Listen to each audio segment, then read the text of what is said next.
Hello there, welcome to another episode of World of Warplanes with Ungainly Titan. We're again on the Arctic region, Winter War, Koala Peninsula, same map pretty much as last Tuesday's game, except this time the central airfield is in play, and it makes a difference, I think. Now, initially I decided to do the same thing I did the last game, that is, we'll go for the nearby garrison area, because I think if we can flip this first, it's defensible. It's the next nearest place to the spawn point is the central airfield, so this area is wondering if you flip it for the team before the enemy get involved, you should be able to hang on to it for a good chunk of the game, and it would at least offset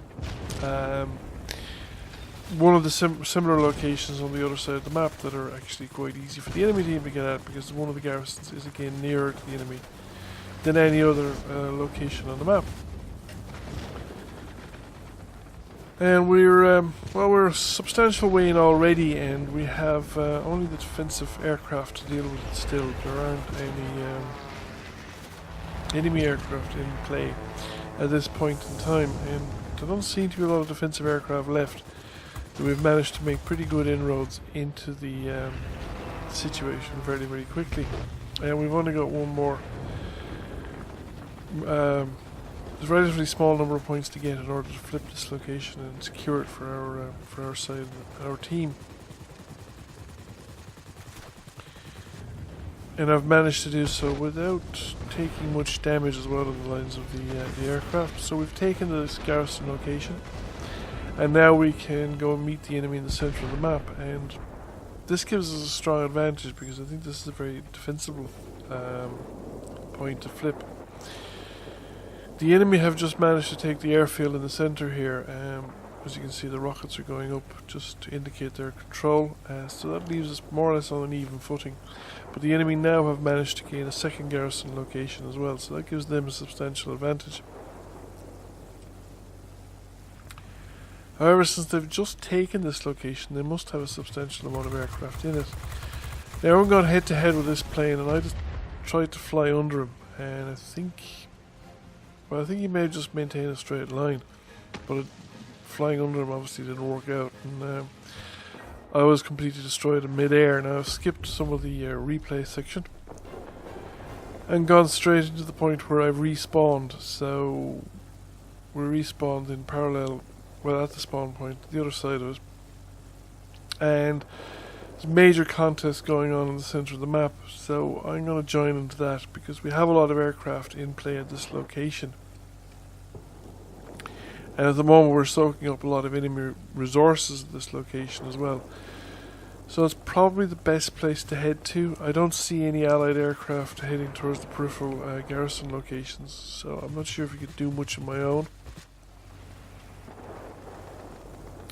Well, we do seem to have a couple of aircraft still down in that garrison that we took at the start. And we've just respawned another airplane, so we have been taking losses as well, obviously. So anyway, we can come in here. We've made some inroads into the enemy control of this location.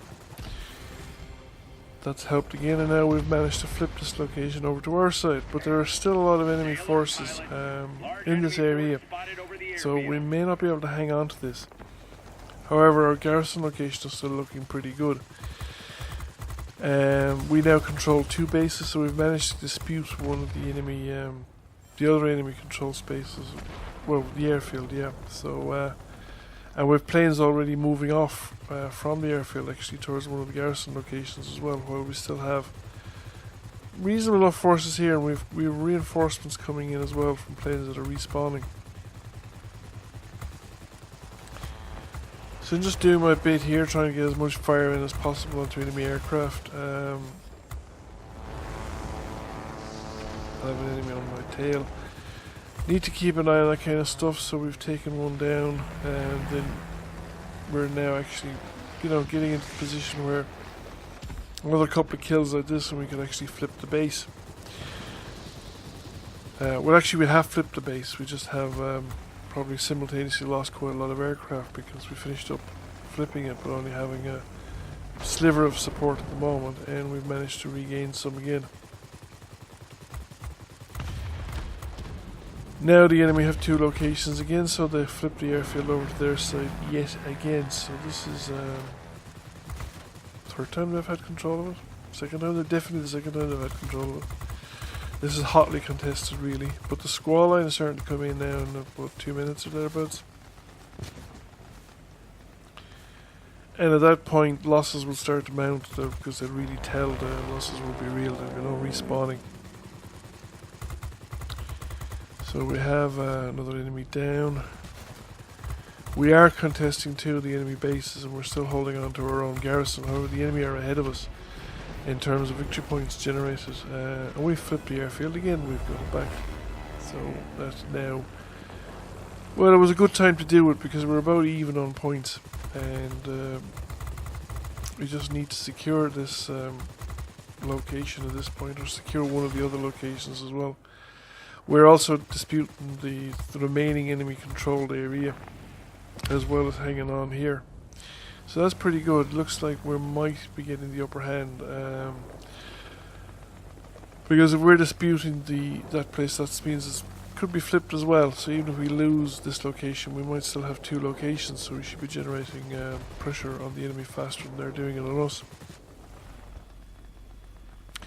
The fight is kind of spread out between here and one of the garrison locations, with some aircraft also engaged near to the forward enemy control bases. Now they're actually attempting to challenge our base as well. They have a few aircraft from that, as well as a few aircraft still here around the airfield.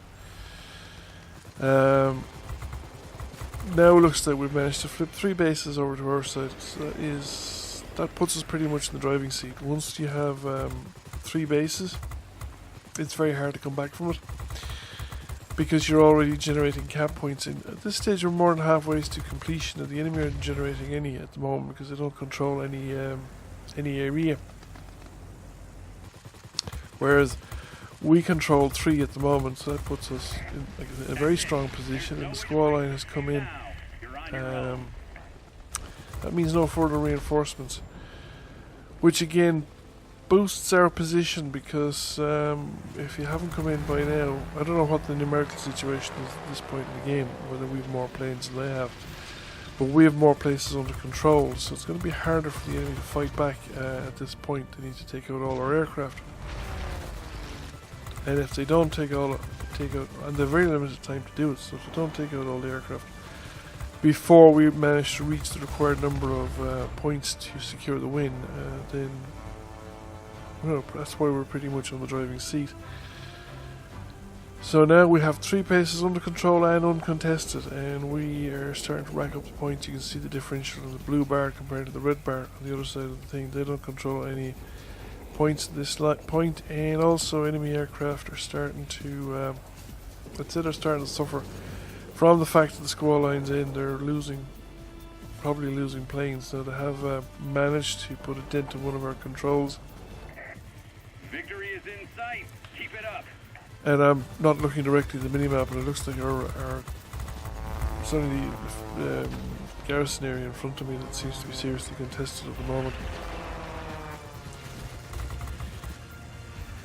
I'm trying to get the plane pointed around to the right direction. I have an enemy in my tail. I was probably much too focused, I think, on shooting down the guy in front of me, and flying too much in a straight line there, so I got taken out. Difficult enough, like in the sense that the team could do with all the planes they needed. However, we still had the strong advantage, and it was so close to the end that we managed to secure there with 600 to 261 points. So pretty decisive win really on our part.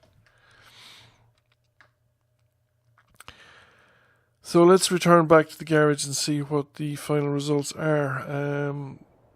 See how it works out in terms of how this game worked out in terms of victory points. So we got 200 capture points, which is more than we got previously, and we also got 3 sectors captured, a credit for 3 sectors captured, and 6 planes destroyed while defending. Now we killed 13 planes this time, so we were overall a lot more successful, which is reflected in the much higher personal score. But if you contrast it with last week's game, where we only did 110 capture points and only killed 7 aircraft, 2 sectors captured, Now, we did a lot more ground target damage in the last week. We dropped bombs twice, whereas this time we only did a fraction of that damage, but we seem to have been overall more effective.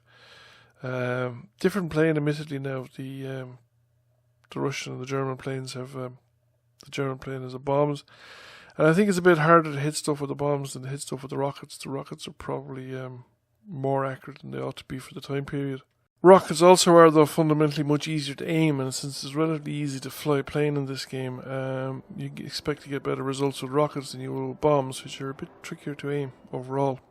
So I hope you enjoyed the video. Thank you for watching. If you did, please give it a thumbs up and a like, and if you have not already done so, please give the channel a subscription. I'll catch you again soon. Bye for now.